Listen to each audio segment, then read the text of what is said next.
اللہ تبارک و تعالیٰ نے یوں بھی فرما دیا ہے لا تدخلوا بیوت النبی کہ حضور کے گھر بغیر اجازت کے نہ جاؤ، یعنی میرے پیارے آقا صلی اللہ علیہ وآلہ وسلم کے گھر یعنی اہل بیت کے گھر تو فرشتے جو تھے وہ بھی اجازت کے بغیر نہیں آتے تھے، پہلے اجازت لیتے، پھر سلام کرتے اور پھر کلام کرتے۔ اور آج تمہیں ابن زیاد تمہیں شرم آنی چاہیے، اپنی نگاہیں نیچی کرو، اگر ایسا آپ نے اپنا رویہ رکھا تو قیامت برپا ہو جائے گی۔ ابن زیاد میرے بھائی نے حق اور باطل کا فیصلہ کر دیا ہے، فتح تیری نہیں، فتح میرے بھائی کی ہے۔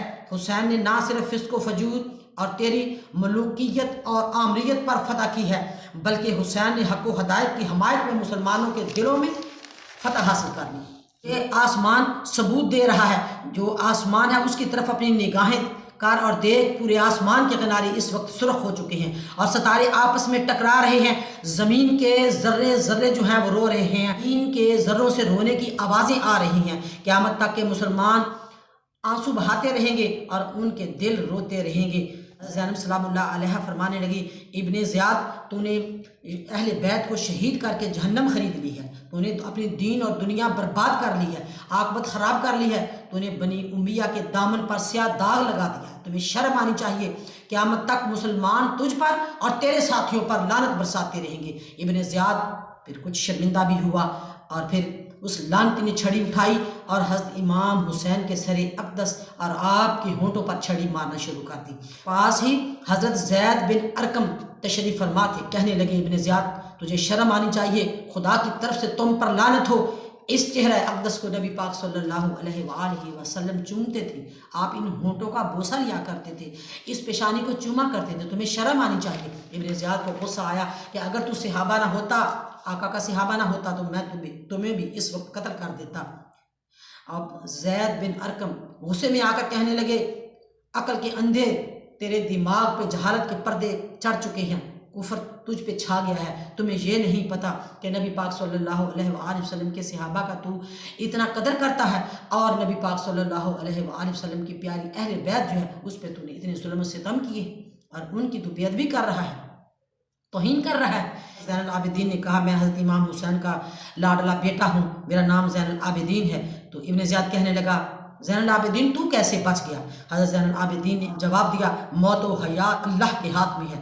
ابن زیاد نے کہا کہ یہ دیکھ تمہیں ابھی تک زین العابدین تمہیں ابھی تک پتہ نہیں چلا کہ خلیفہ یزید کے خلاف تیرے باپ نے بغاوت کر کے ذلت خرید لی ہے۔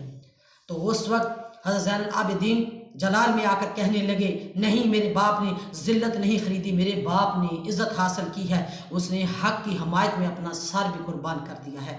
اس کا ثبوت یہ ہے کہ میرا باپ وہ سامنے نیزے پر پاک قرآن پڑھ رہا ہے اور ابھی تک پڑھ رہا ہے، کتنے دن ہو گئے ہیں شہید ہو چکے ہیں، پھر بھی پاک قرآن کی آوازیں آ رہی ہیں۔ ابن زیاد کہنے لگا کیا تو باغی ہو چکا ہے؟ زین العابدین نے کہا ہاں میں باغی ہوں، میں حق کا حمایتی ہوں۔ آپ ڈٹ کر جواب دیتے ہیں اور ابن زیاد سے کہنے لگے حق کی حمایت۔ پھر ابن زیاد کہنے لگا حق کی حمایت تو نے دیکھ لی ہے۔ حضرت زین العابدین نے کہا باطل کی حمایت کا انجام تو دیکھے گا، وہ دیکھ میرے باپ کے سر اقدس سے آواز آ رہی ہے، سورۃ شعراء کی 227 آیت میرا باپ پڑھ رہا ہے۔ وہ آیت کچھ اس طرح ہے الذین ظلموا ایام ینقلبون، کہ اس کا ترجمہ یہ ہے کہ وہ لوگ جنہوں نے ظلم کیا ان قریب جان لیں گے کہ وہ مرنے کے بعد کون سی جگہ پر پلٹ جائیں گے۔ تمہیں اس بات کی خبر نہیں ہے کہ تیرا انجام جو ہے وہ دوزخ ہے، تو اس وقت جہنمی ہو چکا ہے۔